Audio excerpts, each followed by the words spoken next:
According to Free Press Unlimited, an international press freedom organization that collaborates with over 300 local media partners in more than 50 countries, press freedom declined dramatically in Myanmar since the military staged a coup d'etat on February 1, 2021. The organization says while the media landscape started gradually opening up by the end of the previous military dictatorship, which lasted from 1962 to 2011, any gradual progress made towards more press freedom has now vanished. According to the Committee to Protect Journalists, Myanmar was the world's second worst jailer of journalists, with at least 43 journalists behind bars at the time of CPJ's December 1, 2023 prison census. And just in August, journalists Wen Tut-Wu and Het Myan Tu were killed in a military raid on a home in southern Mon State. Wen Tut-Wu was a journalist with the media group Democratic Voice of Burma, or DVB. It is one of Myanmar's largest independent media organizations. DVB was founded as a non-profit media organization based in Oslo, Norway, and Chiang Mai, Thailand. Run by Burmese expatriates, it makes radio and television broadcasts aimed at providing uncensored news and information about Burma. Since 2012, DVB gradually moved back into Burma, where it became one of the world's largest and most well-respected TV broadcasters. But in March 2021, the organization was banned by Burma's military dictatorship and moved back underground.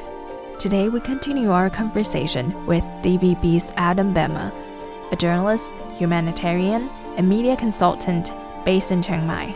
Adam has spent over 10 years building the capacity of newsrooms, NGOs, and social impact organizations from West to East Africa and from South to Southeast Asia. You're listening to The Divide. My name is Irish Xu.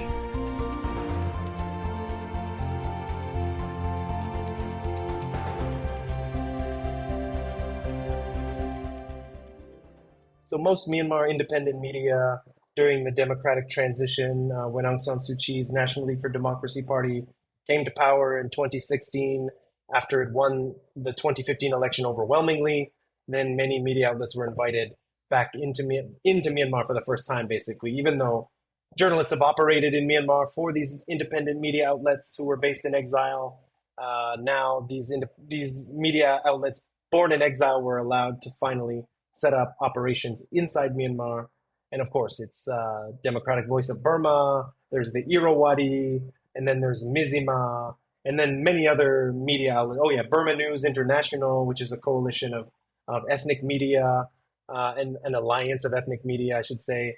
And then several other media outlets were born during those years of transition, like Myanmar Now and Frontier Myanmar. So of course, there's many more, and some of those had to shut down after the coup. Myanmar Times had to shut down after the coup. I believe 7 Day had to shut down after the coup and haven't been able to resume operations, whereas DVB, Mizima, Irrawaddy, Myanmar Now, Frontier Myanmar have been able to move into exile and continue to report on the country, continue its operations. And DVB was born as a shortwave radio broadcaster, broadcasting from Oslo, Norway into Myanmar in the Burmese language, providing news and information in Burmese. And then it has grown to become Myanmar's largest television news broadcaster and, of course, largest independent media network on the ground. And still to this day, we still have the largest network on the ground in Myanmar. And unfortunately, we've had one of our citizen journalists, because now journalists who remain inside the country, whether you're a professional journalist who just didn't leave after the coup and decided to lay low or go underground, or whether you're a young journalist aspiring journalist who wanted to report on the situation, we just call everyone CJs now, which is citizen journalists. Whereas in the past, Myanmar had VJs, video journalists, who were, most famously documented in the film Burma VJ, which was a 2008 documentary about DVB's work during the 2007 Saffron Revolution in Myanmar, the uprising of the monks, and how DVB was able to get that footage out of the country and get it onto international public broadcasters to raise awareness. And then this documentary film tells that story. But now, after 2021, we call any journalist inside the country a CJ, a citizen journalist. And sadly, one of them, Win Tut U, who was based in southeast Myanmar working for us, was killed in a raid on a home. He was in a home that belonged to his friend, his best friend, who was also a journalist, Tet Myat Tu, and they were doing their journalism. They had two armed resistance members from the area whom they had at the home. I can assume that they were doing interviews and trying to gather information for a story they were working on when military troops raided the home and killed all four of the young men. And these two journalists were unfortunately murdered. This is the news that we got just a few days ago. And yeah, Win Tut U, I believe he was 26 years old. So something like this really hits DVB hard because, of course, we have the largest network of journalists inside the country providing us information every day, news and information, and we really rely on them for everything we do. And it's very sad when one of those young people, one of the future journalists of Myanmar gets killed by the soldiers. And yeah, there's not much we can do except try to get the people who are around him to a safe location, those, his girlfriend, his family members, because we don't know if the military will go after people who are associated with those. And so, yeah, Win Tut U, 26 years old, Tet Myatu, 28 years old, killed by the military for just practicing journalism.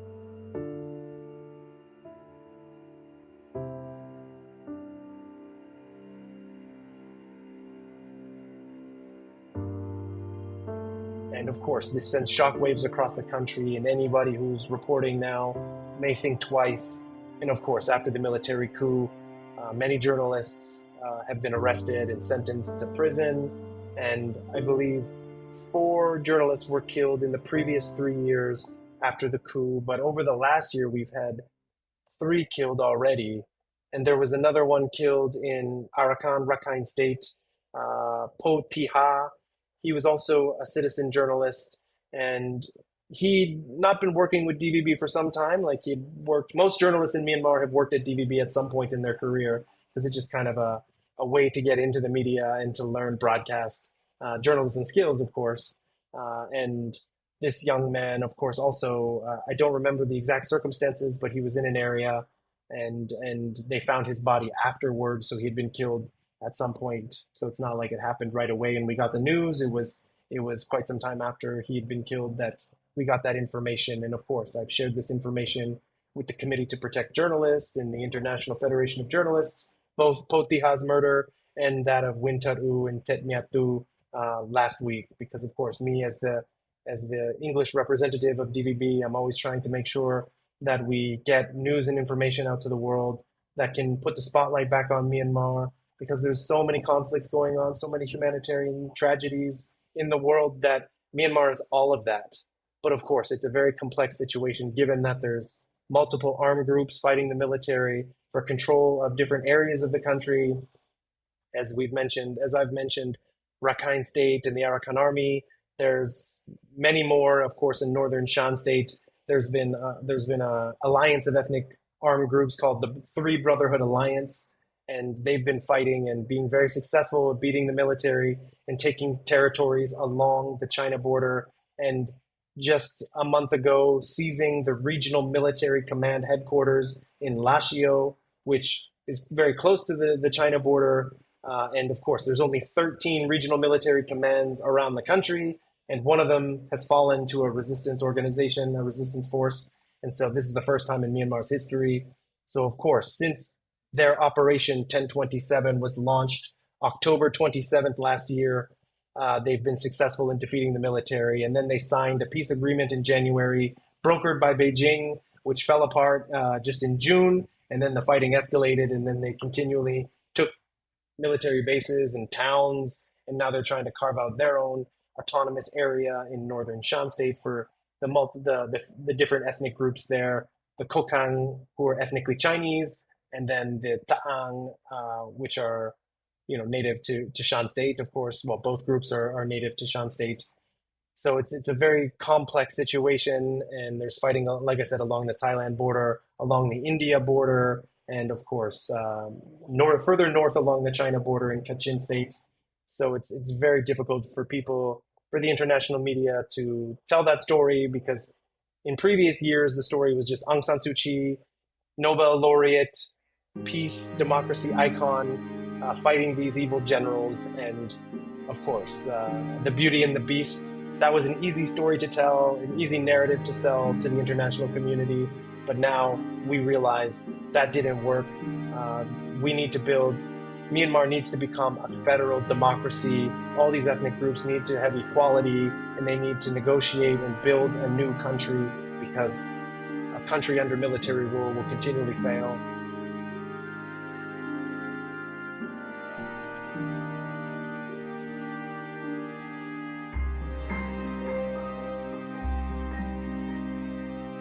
Right after the break, Adam tells us more about the resistance force and why it is so important for the media outlets to continue working in the country.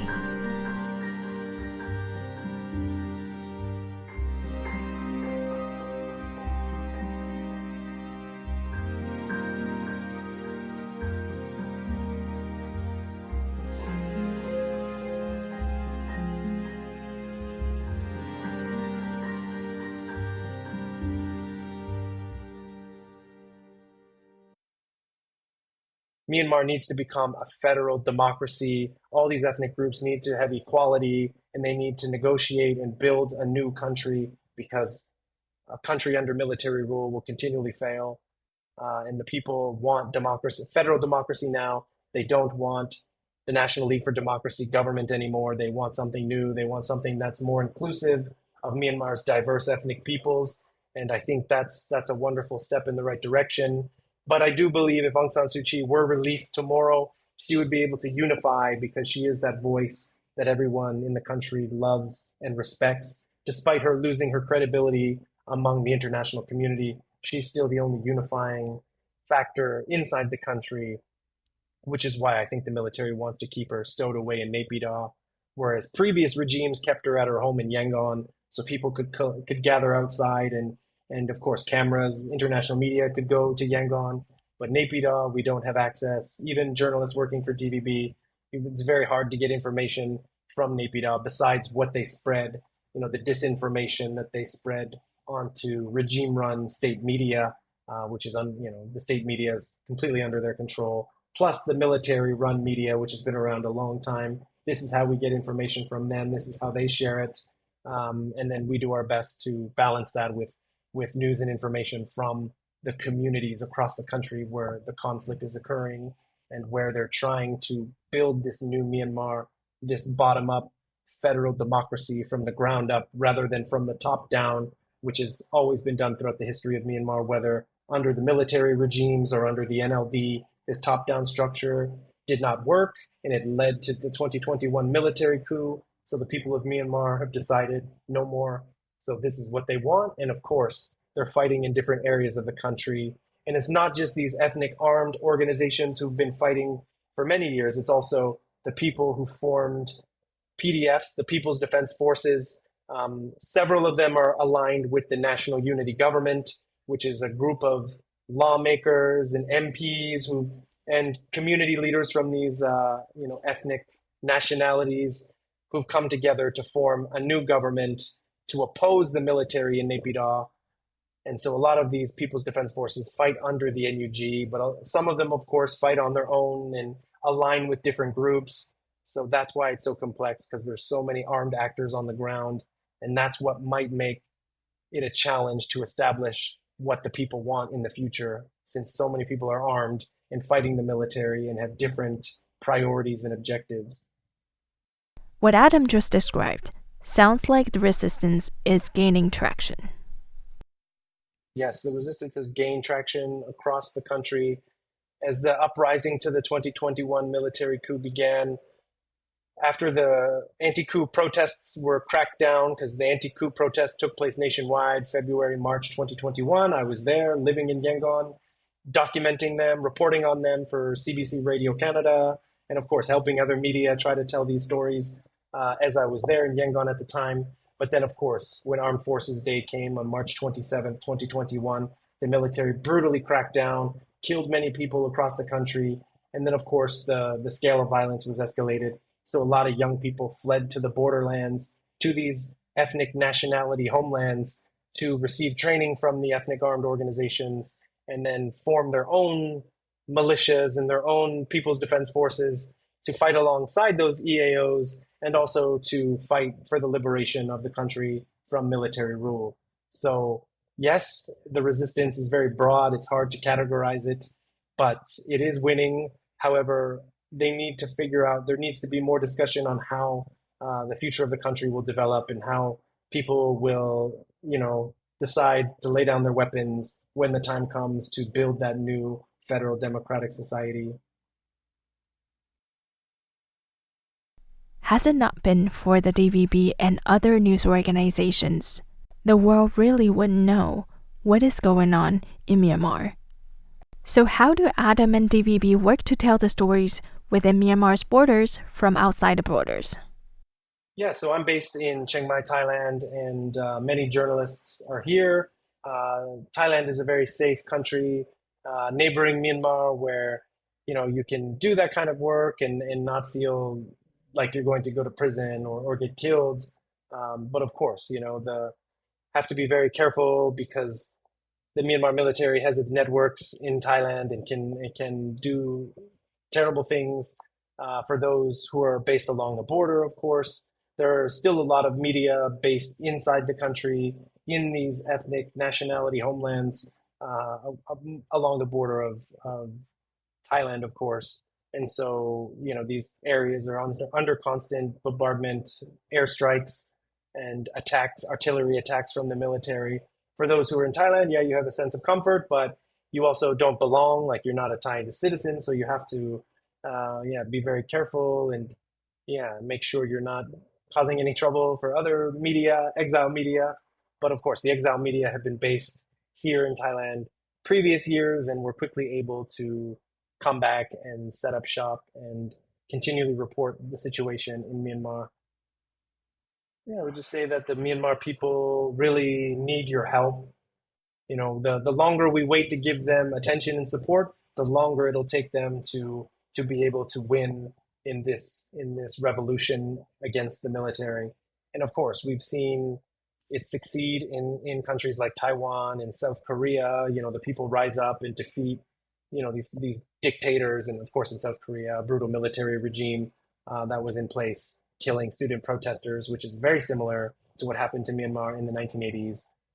And then of course this pro-democracy movement has only gained traction since the late 80s, early 90s, and it is nationwide. Everybody wants this. Everybody wants a democratic society. They've seen how the transition worked under like a power sharing arrangement between the military and the National League for Democracy, Aung San Suu Kyi. That didn't work. The people realized the military can't be trusted. There's no peace agreements to sign with them because they will just sign it and then they will continue their war against the people, against the ethnic people around the country. So it's best that they just be neutralized and taken out. However, I know that's going to be very difficult to achieve. The people want a change. They want the regime out. They want the military out of power, out of politics for the future development of the nation. And they want a federal democratic union, and they're fighting for that. Of course, some people may be fighting for different objectives, but ultimately that's what the people want. And hopefully they're able to work together, these people's defense forces, these militias, these pro-resistance militias, these ethnic armed organizations can work together and build that future. And then we can all return to the country and it can be a place where other countries look to and say, wow, they've really achieved what they fought for. And now military rule is never going to destroy that nation again. But again, this may take a long time, but we're in it for the long haul, of course. Thank you for listening. This episode of The Divide is produced by Radio Taiwan International.